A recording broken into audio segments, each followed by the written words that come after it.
She stood with her hands clenched at her sides, fighting the urge to run. Not from danger, from shame. The man on the porch studied her like he was measuring the weight of her soul. He had the kind of eyes that had seen too much and forgiven too little. When he finally spoke, his voice was calm, steady, and distant. He asked her name. Not kindly, not cruelly, just as a fact. And in that moment, she understood something that made her chest ache. Whatever happened next would change her forever. But would it save her, or finish breaking what little she had left? The wagon had already left. There was no turning back. 4 days earlier, her father had signed her life away at a rough wooden table. No tears, no hesitation. Just a pen scratching paper while she stared at the floorboards and felt something inside her go quiet. 6 years of service. The money would save the family store, save him from jail. She was 19 and worth $300. Now she stood at the gates of Red Hollow Ranch, a place bigger than any town she had known. The house rose from the mountain slope like it owned the land and the sky above it. The air was sharp with pine and cold stone. Her boots were cracked. Her dress was faded. Everything she owned fit inside a small cloth bundle pressed to her chest. A woman in a stiff black dress appeared before she could gather courage. Her hair was pulled tight. Her eyes held no warmth. "So this is her," the woman said, "the new maid." "Yes, ma'am," the foreman replied. The woman looked Catherine over with open judgment. "I'm Mrs. Crowley. You do what I say. When I say it, you speak when spoken to, and you never forget your place." Catherine nodded. Her voice wouldn't come. Inside, the house swallowed sound. The floors were polished, the walls wide and cold. Mrs. Crowley walked fast, listing rules without pause. Wake before dawn. Scrub until your hands ache. Serve meals without being seen. Never speak to Mr. Hale unless he addresses you first. Never look him in the eye. They descended into the servant quarters. The air turned damp. The room she was given barely fit a bed and a chair. A single window let in weak mountain light. "This is home," Mrs. Crowley said flatly. "Be grateful." The kitchen was already alive with noise. Pots clanged. Steam rose. 2 women worked silently. Another watched Catherine with tired eyes. "Wash those," Mrs. Crowley ordered, pointing to a mountain of pans. The water was ice cold. Within minutes, Catherine's fingers burned red. No one spoke until a sudden silence fell like a dropped plate. A voice came from the doorway. Deep, controlled. "Mrs. Crowley." The man stepped inside, tall and broad, his presence filling the room without effort. His dark hair was touched with gray, his beard neatly kept. His face held lines carved by years of restraint, not age. But it was his eyes that rooted Catherine in place. Dark, heavy, grieving. "I leave for Silver Pass tomorrow," he said. "Have my saddlebags ready." "Yes, Mr. Hale." He turned to go, then paused. His gaze settled on Catherine. "New girl?" Mrs. Crowley stiffened. "Yes, sir." "What's your name?" The question startled everyone. Catherine's heart hammered. "Catherine," she said softly. "Catherine Miller." "Look at me when you speak." Her breath caught. Slowly, she raised her eyes. "How old are you?" 19, sir." "Where from?" "Copper Bend." He studied her like he was searching for something he had lost long ago. "And why are you here?" The truth rose sharp and bitter. "My family needed money." Silence stretched. Then he nodded once. "Work hard," he said. "This house runs on discipline. But fair work earns fair treatment." When he left, the room exhaled. "You were lucky," whispered the older maid later. "He never asks names." The days that followed were relentless. Catherine woke before light touched the peaks. She scrubbed floors until her back screamed, hauled water that bent her shoulders, washed linens until her arms shook. Mrs. Crowley found fault in everything.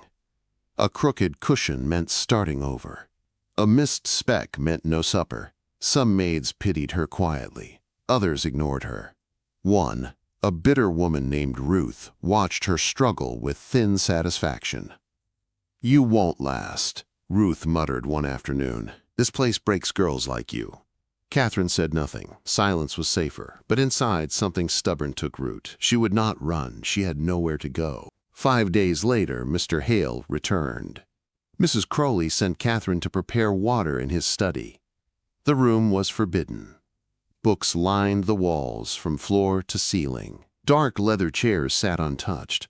Above the fireplace hung a portrait, a woman in blue. Dark hair, gentle eyes, a smile full of promise. "My wife." Catherine turned. Mr. Hale stood behind her. "I'm sorry," she whispered. "Mary," he said quietly. "She died 7 years ago. Child never lived." The words fell heavy. "I don't know why I'm telling you this," he went on. "Perhaps because you don't look at me with pity." Catherine swallowed. "I lost my mother to fever. And my freedom to debt. I know loss, sir." He studied her, something shifting behind his eyes. "You may go," he said. "Thank you for listening." From that day on, Catherine felt his gaze more often. Brief, searching.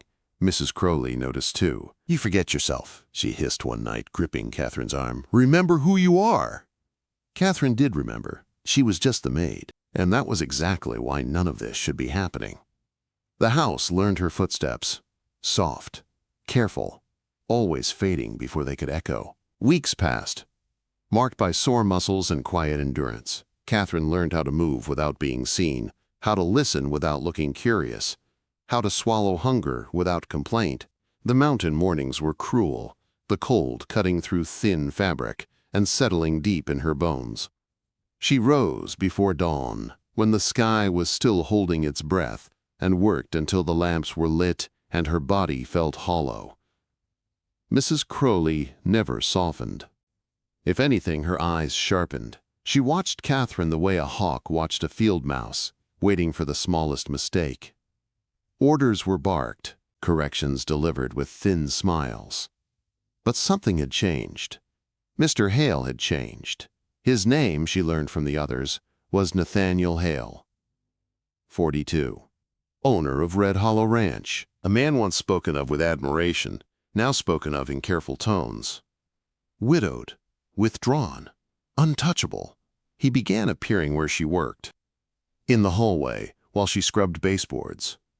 In the library, while she dusted shelves. In the garden, when she pulled weeds behind the house. He never lingered long. Never spoke much. But his presence pressed into the air like a held breath. Once he placed a small book beside her cleaning cloths. No comment, just a nod before leaving. Poetry. Old and worn. She read it at night by weak lamplight, words opening quiet places inside her. Another time she planted wildflower seeds near the fence, half hidden, half forgotten. He stopped, watching her hands in the soil. "My wife loved flowers," he said softly. "She said they proved hope didn't need permission." Catherine said nothing. The words settled deep. Mrs. Crowley saw everything. "You think I don't notice?" she snapped one evening, dragging Catherine into the pantry. "You think youth makes you special?" "I've done nothing wrong," Catherine whispered. "Your existence is wrong," Mrs. Crowley hissed. "You are nothing but hired hands. Remember that." Catherine remembered. Still, the quiet moments continued. The night everything shifted, the house was unusually still. Catherine was washing dishes when music drifted through the halls. Piano. Slow. Heavy with grief. Without thinking, she followed the sound. Nathaniel sat alone in the parlor, his large hands moving gently over the keys. His eyes were closed. Tears traced his cheeks without shame. He looked broken in a way that made her chest ache. She should have left. Instead, she sang. It was an old song her mother used to hum. Simple, sad, hopeful. Her voice wasn't trained, but it was honest. It filled the room with something fragile and alive. Nathaniel stopped playing. For one long, terrible second, he stared at her. Then he turned back to the piano and played again, adjusting to her voice. They finished together. The last note hung between them.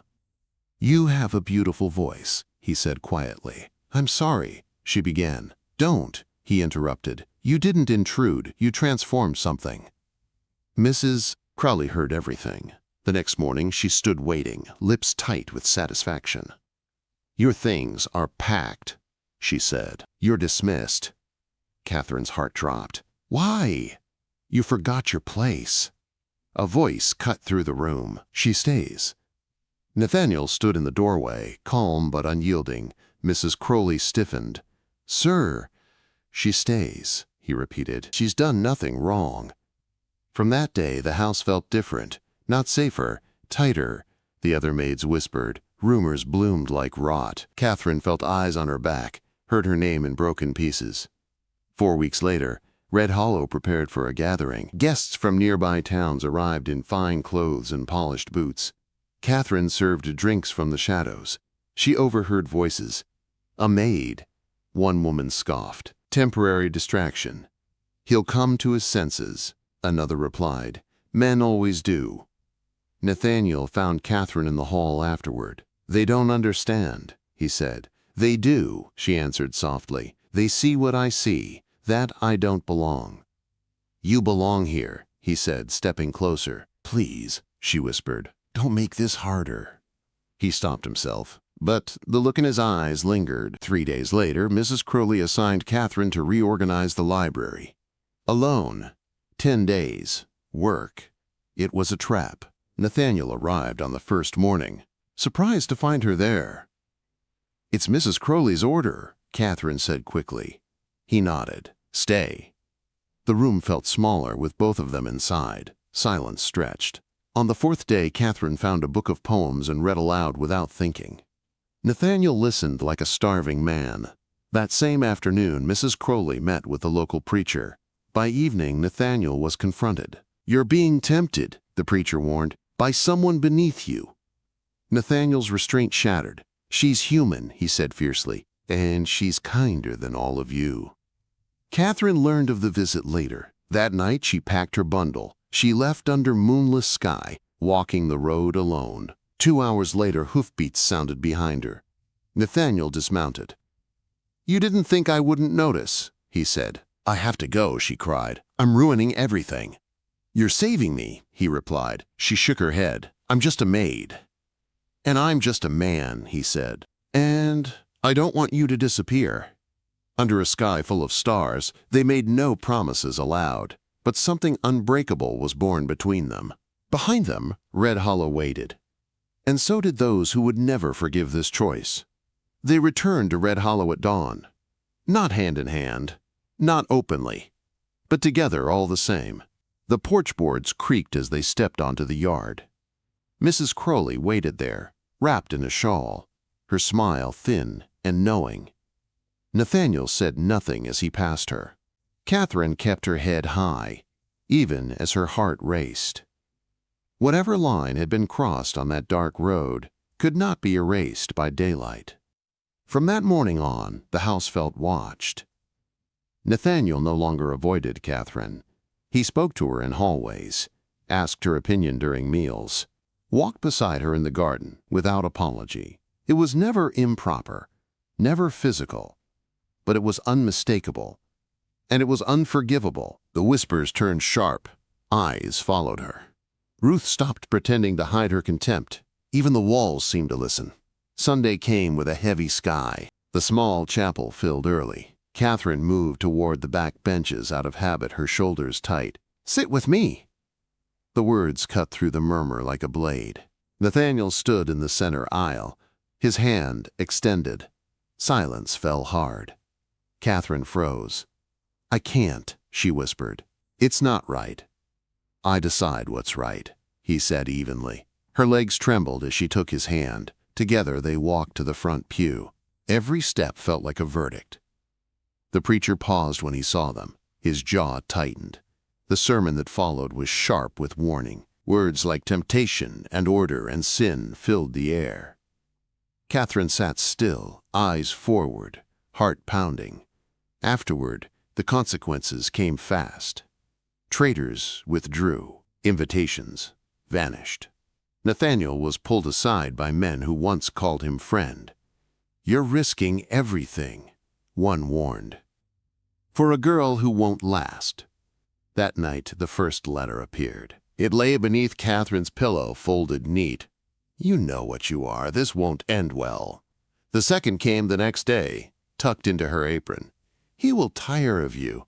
Men always do. The third was nailed to her door for all to see. Witch, temptress, leave before you're cast out. Her hands shook as she tore it down. Shame burned hotter than anger. The words echoed long after the paper was gone. Martha found her later, crying behind the house. This isn't your doing, the older woman said firmly. This house was dead before you came. You only woke it. That night, Catherine told Nathaniel everything. He read the letters, his face darkening. I'll end this, he said. No, she whispered. You can't fight all of them. I can choose you. The words stole her breath. Don't, she begged. They'll destroy you. They already tried, he replied, and failed. Days later, a delegation arrived. The preacher, a banker, 2 landowners. Mrs. Crowley guided them in with satisfaction. They spoke plainly. Send the girl away, restore order, or lose everything. Nathaniel listened in silence. Catherine stood hidden in the hall, every word cutting deeper than the last. Before he could answer, she stepped forward. I'll go, she said clearly. Nathaniel turned, alarmed. No. She faced the visitors, voice steady despite the storm inside her. You're right, she said. My presence causes trouble, but before I leave, know this. Nathaniel Hale treated me with dignity when no one else did. If that offends you, then it is your values that are broken. Gasps followed. Anger flared. Nathaniel moved to her side, taking her hand openly. She speaks truth, he said, and I choose it. The visitors left, faces tight with fury. The house fell silent. Later that night, Catherine packed again. Nathaniel found her in the servant room, bundle at her feet. Don't go, he said. I have to. She replied softly. Not because they won, because I won't be the thing that ruins you. He looked at her for a long moment, then spoke words that changed everything. Marry me. The room seemed to tilt. What? Not in secret, not in shame, as my wife. Quote? Fear and hope crashed together inside her. I need time, she whispered. You have it, he said. But know this, I won't pretend anymore. Outside, Mrs. Crowley listened from the shadows, and she smiled. Catherine did not sleep that night. The word Mary echoed with every breath. Morning brought no clarity, only weight. She moved through her duties like someone walking through water, each step slow, deliberate, heavy with consequence. Mrs. Crowley watched her with a sharp, knowing calm, as if she could already taste victory. Nathaniel gave her space. That frightened her more than pursuit would have. By the third day, the pressure closed in from all sides. Traders stopped sending wagons. A letter from the bank arrived, polite in tone and deadly in meaning. Credit would be reviewed. Soon, Martha found Catherine sitting on the steps behind the house, staring at nothing. He means it, the older woman said quietly. I've seen many men make promises. He is not one of them. That's what scares me, Catherine replied. That evening, she asked Nathaniel to walk with her beyond the fence line. The mountains loomed dark and patient, like they had seen this kind of struggle before. I'm afraid, she said simply. So am I, he answered, but not of us. If I accept, she whispered, they'll say I trapped you, used your grief, stole what wasn't meant for me. They'll say that whether you stay or go, he replied. The difference is whether we believe them. She looked at him then, really looked. Not the mountain man, not the master of Red Hollow. Just a man who had lived half a decade with a broken heart and dared to open it again. Yes, she said. The word was small. It shook the world. They told no one at first, but secrets do not last in houses built on hierarchy. Mrs. Crowley moved swiftly, quietly. She hosted a dinner in town under the cover of concern and planted her lies with careful hands. The maid is manipulative. She has a past. She's dangerous. By the time the delegation arrived again, their minds were made up. They demanded Catherine's removal. Immediately. Nathaniel refused. The boycott followed. Within days, contracts were canceled, credit frozen, supplies delayed. Red Hollow stood alone against the territory's will. Nathaniel gathered the remaining staff.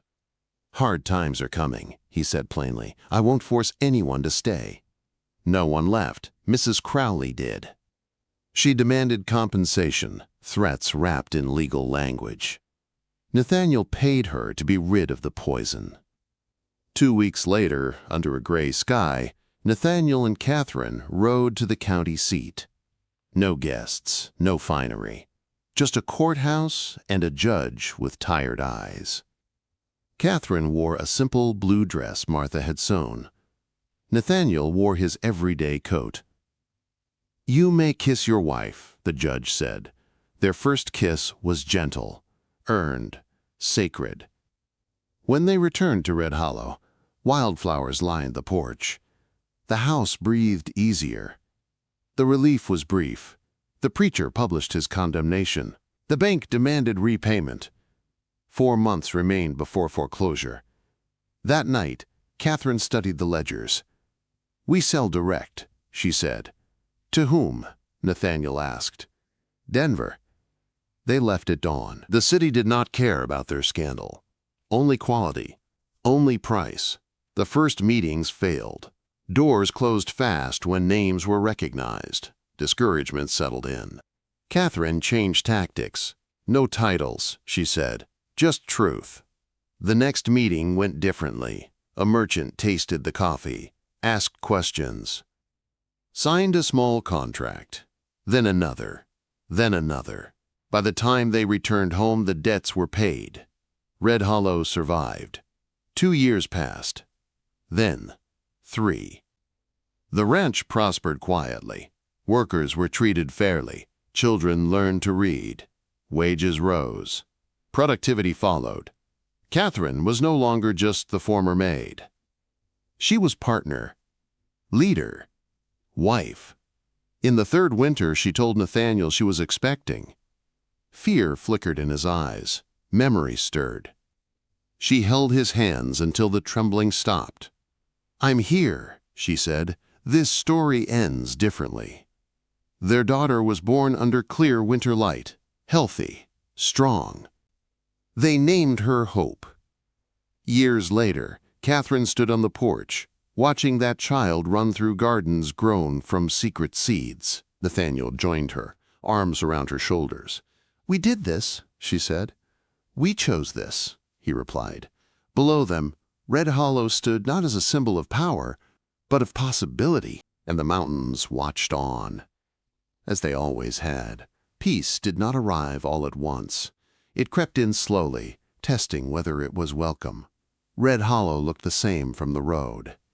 Same fences, same slopes, same long shadows at dusk. But inside the house the air had changed. Voices carried farther. Laughter appeared in places that once held only silence. Catherine noticed it most in the mornings, when the kitchen filled with sound instead of fear. She worked beside the others now, not above them.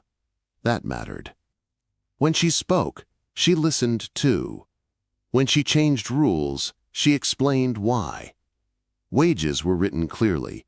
Hours were honored. Children were allowed to learn their letters in the afternoons, chalk scratching against slate while their parents worked. Some called it foolish. Others called it dangerous. Nathaniel called it right. Still, the old world did not release its grip easily. The boycott lingered like a bruise. Some traders refused to meet his eyes when they crossed paths in town. A few spat words meant to wound. Others offered business again, but with smiles that didn't reach their eyes. "We can't go back," Catherine said one night as they sat over ledgers. "Not to the way things were." "We won't," Nathaniel replied. "Not ever." Their daughter's cries cut through the quiet then. Hope was small and fierce, her voice strong, her grip tighter than it should have been. Catherine lifted her, feeling the weight of her against her chest, grounding and terrifying all at once. Motherhood brought a new kind of fear. Every cough felt loud. Every silence felt sharp. Catherine learned the sound of her child's breathing in the dark, counted it without realizing. Nathaniel woke often, staring at the ceiling, memory pressing hard. "You're here," Catherine would whisper. "So is she." Spring came. Then summer. The garden exploded with color. Wildflowers spilled beyond their beds, stubborn and bright. Workers began bringing their own seeds, adding rows and patches. The land responded. So did the people. A neighboring ranch sent word quietly, asking about direct sales. Another followed. Not loudly, not proudly, but carefully, as if afraid of being seen. Change moved that way, sideways. Soft. Not everyone softened. The preacher's letters continued. Fewer read them now, but their poison lingered. Once, Catherine found a note nailed to the gate. Short. Cruel. Familiar. She burned it without a word. That night, Nathaniel found her standing alone in the yard, staring at the dark line of trees. "They'll never forgive us," she said. "We didn't ask them to," he replied. "I still hear them," she admitted. "Sometimes I wonder if they were right, if I took something that wasn't meant for me." He turned her to face him. "You didn't take. You chose, and so did I." Her doubt eased, not gone, just quieter. The true test came in the third year. A hard winter followed a dry summer. Supplies ran thin. A storm tore through the lower pasture, taking fences and part of the storehouse roof. Repairs cost more than expected. Cash tightened. Nathaniel did not hide it. "We'll manage," he told the workers, "but it will be lean for a while." No one left. Instead, hands appeared. Wood was cut, roofs mended. Meals shared. Catherine watched it unfold with a full heart. This was what dignity looked like when it spread. One evening, as snow fell thick and slow, Martha sat beside Catherine at the kitchen table. "I've seen many houses," the older woman said. "Most stand on fear. This one stands on something else." Catherine smiled softly. "Love?" "Respect," Martha corrected. "Love grows better in it." That winter passed. So did the worst of the whispers. When spring returned, Red Hollow stood stronger than before. The direct trade routes held. New buyers came without asking about the past. They asked about quality, about supply, about fairness. Hope took her first steps among the flowers, her laughter ringing clear. Nathaniel watched from the porch, a quiet smile breaking through the lines grief had left behind. "She saved me," he said once, voice low. Catherine shook her head. "We saved each other." Quote, years earlier, she had arrived with nothing but a bundle and a broken trust. Now she stood with dirt under her nails, a child in her arms, and a future that felt earned. Still, one shadow remained. An invitation arrived one afternoon, sealed and formal. A gathering in town. Merchants, landowners. A chance, perhaps, at public reconciliation. Catherine turned the envelope over in her hands. "They're ready to pretend," she said. Nathaniel studied it, then looked at her. "Are you?" She thought of the porch where she had first stood trembling, of the letters, of the road under stars, of the choices made aloud. "Yes," she said finally, but not quietly. They would go, together, not to beg, not to bow, but to stand. And this time, Catherine would not lower her eyes. They arrived in town just before dusk, together, unhidden. The hall was already full. Lamps glowed warm against dark wood. Conversations dipped when Catherine and Nathaniel stepped inside. Some faces tightened, others softened. A few looked away entirely. Catherine felt the old pull in her chest. The urge to shrink, to disappear. She didn't. Nathaniel offered his arm. She took it. They moved through the room slowly, steady, not defiant, not apologetic, just present. The gathering began as expected. Polite words, measured smiles, merchants speaking of weather and prices. No one mentioned the past. Not yet. Then the host cleared his throat. "We're here," he said carefully, "to discuss cooperation. The region has suffered enough division." Catherine felt the moment sharpen. She stepped forward before Nathaniel could speak. "My name is Catherine Hale," she said. Her voice was calm, clear. Some of you knew me once as a maid. Others know me only by rumor. Murmurs rippled. I won't deny my past, she continued. I was sold into service. I worked with my hands. I lived under rules that said I was less.